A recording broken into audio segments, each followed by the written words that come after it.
Magandang araw mga bata!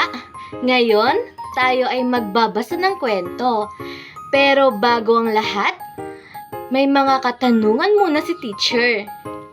Una, ano ang nakikita niyo sa larawan? Magaling! Kayo din ba ay tumutulong sa inyong kapwa? Mabuti naman kung ganon. Sa paanong paraan naman kayo nakakatulong sa inyong kapwa? Magaling mga bata! Ayan mga bata, bago tayo magsimula sa ating kwento ngayon, ay maiiwan munang katanungan si teacher sa inyo.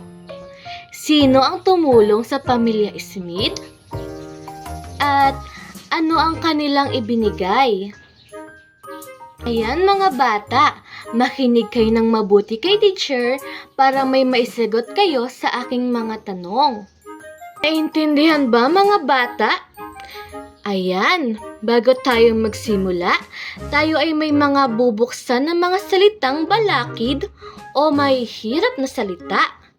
Ang unang salita na ating bubuksan ay ang florera, na ang ibig sabihin ay lalagyan ng mga bulaklak. Ang susunod naman ay igik. Ito ay tunog o reaksyon sa pagkabigla. Ang pangatlo naman ay inatupag. Ito ay nangangahulugang ginagawa o laging ginagawa. Ang pang-apat, pagtitipon. Ito ay nangangahulugang okasyon o pagsama-sama ng mga tao. Panglima, inanyayahan. O ang ibig sabihin ay niyaya o inaaya. At ang pang-anim, nakawan. Pagkuha o pagkawala. Pang-pito, natabig. O ang kahulugan nito ay nabangga o nagalaw. Ayan, mahusay mga bata! Ngayon, tayo ay nakapagbukas na ng mga balakid na salita. Tayo naman ay kakanta ng pampasiglang awitin. Sabayan niyo si teacher ha! Oras na para tayong magbasa, oras na para tayong magbasa. Hey, makinig ng mabuti para tayo ay may maintindihan. Ituon sa guro ang mata, itikom ang bibig. Dahil sa oras na to, tayo ay may kwento. Tayo ay may kwento. Tayo ay may kwento. Nag-enjoy ba kayo mga bata? Ngayon naman mga bata, tayo ay magbabasa na isang kwento tungkol sa pamilyang hindi nakikipagsalamuha sa ibang tao. Ang pamagat ng ating kwento ngayon ay ang Pamilyang Smith, na isinulat ni Ramon Sito Serrano, iginuhit ni Ramon C. Sinuko. Ang aklat na ito ay inilathala ng Kako Publishing House 1990. Ito ang pamilya Smith. Si Tatay Smith, Nanay Smith, si Obet Smith at si Ollie Smith. Marami silang kapitbahay, ngunit hindi sila namamansin. Katwiran nila, sila ay naiiba dahil kulot ang buntot nila. Araw-araw, ang pamilya Smith ay walang inatupag kundi pagandahin ang buntot nila. At kapag sila ay iniimbitahan sa mga pagtitipon, ang lagi nilang sagot ay, marami pa kaming gagawin. Ang gagawin pala nila ay magsusuklay at maglilinis ng buntot nilang kulot at maganda. Minsan, sila ay inanyayahan ng kanilang mga kapitbahay. May pag-uusapan silang mahalaga tungkol sa nakawan sa bayan nila. Hindi dumalo ang pamilya Smith. Sila ay abala sa pagpapaganda ng buntot nila. Isang gabi, bilog ang buwan at nahihimbing ang pamilya Smith. Pumasok ang magnanakaw sa kanilang bahay. Hinakot ng magnanakaw ang lahat ng gamit ng pamilya Smith. Natabig ng magnanakaw ang florera at nabasag. Nagising ang pamilya Smith at natakot. Nagsisigawan sila at humingi ng tulong sa mga kapitbahay. Ngunit nakatakas na ang magnanakaw. Nalungkot ang pamilya Smith. Wala na tayong gamit at pagkain, igit ng pamilya Smith. Kinabukasan, ang pamilya Smith ay dinalhan ng damit at pagkain ng kanilang mga kapitbahay. Simula noon ay nagbago na ang pamilya Smith. At diyan na nagtatapos ang ating kwento ngayon.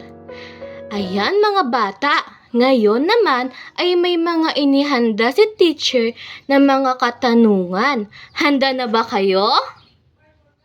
Ayan, unang tanong, ano-ano ang kadalasang ginagawa ng pamilya sa kwento? Mahusay! Pangalawang tanong, ano ang laging sagot ng pamilya Smith tuwing sila iniimbitahan sa pagtitipon? Mahusay mga bata! Pangatlong tanong, ano ang ginagawa ng pamilya Smith kapag hindi dumadalo sa pagtitipon? Magaling! Pang-apat na katanungan, ano ang mahalagang pag-uusapan sa kanilang bayan? Magaling mga bata! At ang panglimang tanong, sino ang pumasok sa bahay ng pamilya Smith? Magaling! Ang magnanakaw. Ang pang-anim na tanong, ano ang hinakot ng magnanakaw sa bahay ng pamilya Smith? Mahusay! Talagang nakikinig talaga kayo. Ang pang-pitong tanong naman ay, ano ang natabig ng magnanakaw? Tama, ang florera. Ang pangwalong katanungan naman ay, nang nagising ang pamilya Smith, ano ang kanilang naramdaman? Magaling, sila ay natakot. Ang pangsyam na katanungan, ano ang ginawa ng pamilya Smith nang malaman na may pumasok na magnanakaw sa kanilang bahay? Magaling, sila ay nagsisigawan at humingi ng tulong. At ang pang-sampung tanong, ano ang nangyari sa magnanakaw? Mahusay mga bata! Ang 11 katanungan, ano ang reaksyon ng pamilya Smith nang kinuha ng magnanakaw ang kanilang gamit at pagkain? Paano? Nalungkot! Magaling mga bata! Ang tanong, sino ang tumulong sa pamilya Smith? Tama, ang kanilang kapitbahay. 13 katanungan, ano-ano ang dinala ng mga kapitbahay sa pamilya Smith para sila ay tulungan? Tama, mga damit at pagkain. Ang 14 na katanungan naman, tutulungan din ba natin yung nangangailangan kahit hindi natin sila madalas na nakakasama o nakakausap? At bakit? Tama, magaling mga bata, mahalaga na tayo ay tumulong nang walang pinipili. Ang 15 katanungan naman ay, ano ang kahalagahan ng pagtutulungan? Mahusay mga bata! Ayan mga bata, lagi nating tandaan na ang pagtulong ay walang pinipili. Kahit ano man ang kanyang ugali, kahit na hindi tayo kinakausap nito, ay mahalaga na tayo ay tumulong pa rin na may kusang loob.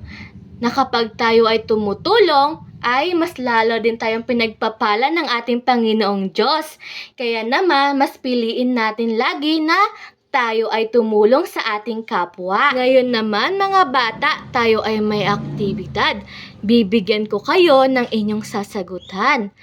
At basahin ang panuto. Nakalagay sa panuto ay tingnan ang mga larawan at piliin ang nagpapakita ng pagtulong sa kapwa sa oras ng pangangailangan. Lagyan lamang ng heart kung ito ay tama at kung mali naman ay araw. Handa na ba kayo mga bata? Mahusay mga bata, tapos na ninyo ang inyong mga aktibidad at dyan na nagtatapos ang ating aralin ngayong araw na ito. Paalam mga bata! Paalam!